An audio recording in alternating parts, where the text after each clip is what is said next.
Welcome to the second part in a series of sessions around the whole topic of understanding and conquering depression. I start today's session with a focus on words, definitions, and meanings. The question I've always asked is, what is depression? That's a question I'm putting across to you. Think about that carefully. What is depression? Now, my gut feeling tells me that if we had 200 people in the same room and each person was asked that question individually, but asked to provide an answer in writing, confidentially, that you will find that most people will come up with a different definition, a different set of words to express what they actually believe the word means, either from experience, observation, study, either from just being alive and interacting with people. We all have an idea about what the word means.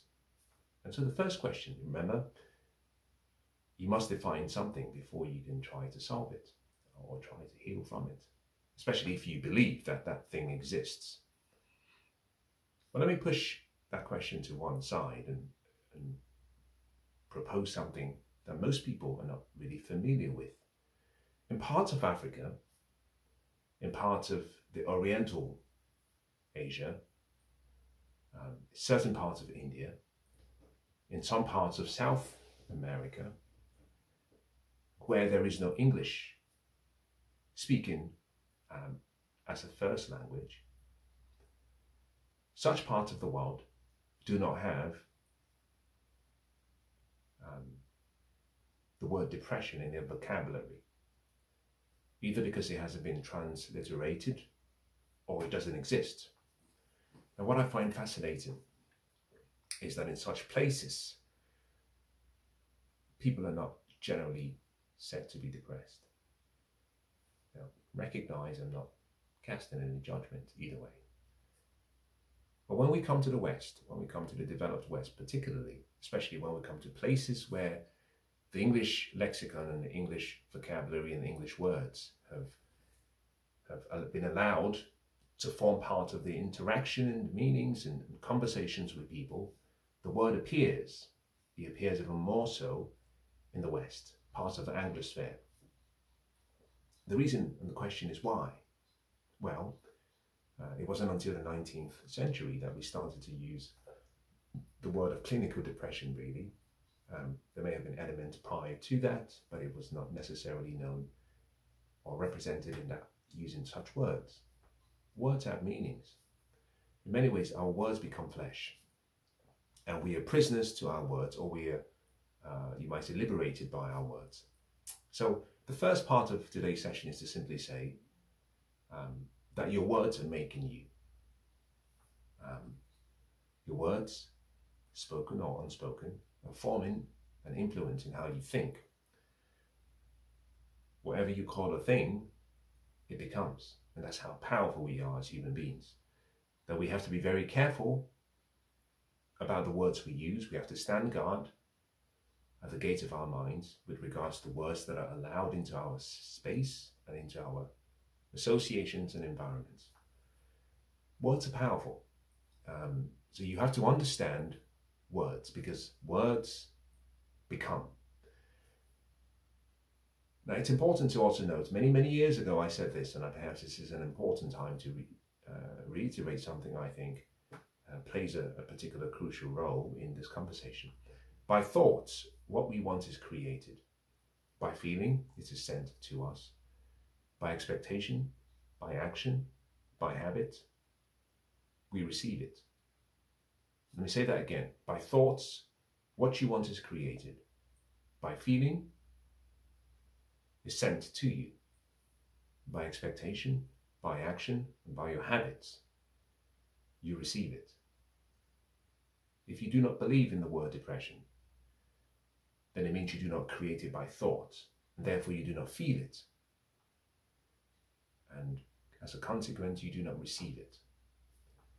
If you believe in depression, by thoughts, you create it, by feeling is sent to you. Something can be sent to you, but you don't have to receive it and accept it. But by your expectation, by your actions, by your habits, you receive it.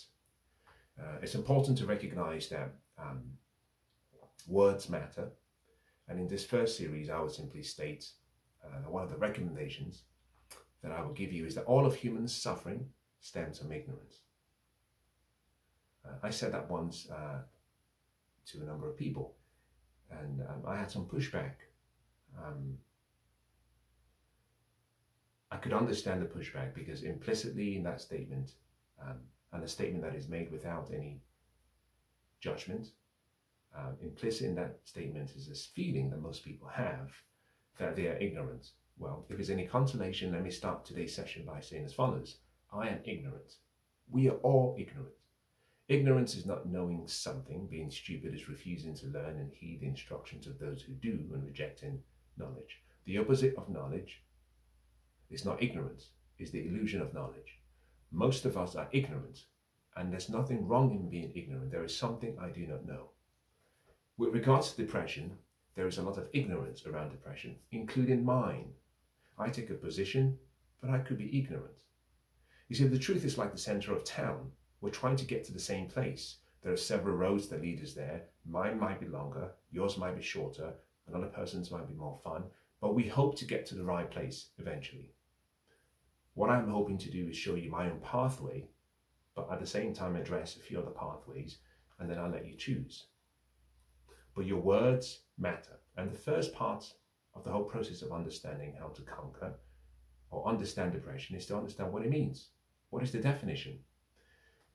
If you define something, and you define it clearly, you can measure it. Now, you cannot manage what you do not measure, or what you cannot measure. So we define things so that we're able to manage them by virtue of our measuring process.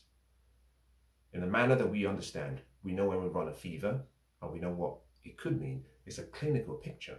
It's an indication that something might be amiss. In the same way, our feelings often are messengers. They come often with no knowledge of the message they carry. We are the ones who get to interpret the message we receive. You see, if I did something to you and you reacted, I am in control. If you respond, you are in control. So think about your life as being part of an adventure, going through this jungle, and things are happening across the board. One of the great things you have to learn how to do is learn how to be a good responder and not someone who can constantly react. That's the first part. To understand the sessions to follow, I'm going to go into understanding how the mind works. I'm also going to talk about the body. I'm going to talk about the spirit. Take the parts that apply to you. But if I can leave you with something, I'll start by saying as follows: that the frame through which you see things, the lens through which you see things, determines what you see. If you look at binoculars and it's dirty and it's clouded, you may not see clearly. If you wipe and if you clean the lens, you get to see better. So it's always important to start with the lens through which you see the world. And there is no harm in saying, well, let me look through another colored lens, or let me look through a less colored lens, so I can get a better perspective of what could be reality. I'll leave you as follows. There are three sides to a coin: heads, tail, and the edge. Intelligence lies in being able to stand on the edge so you can see both sides. And that is what I think we'll do as the sessions proceed. Now, I hope this has been useful.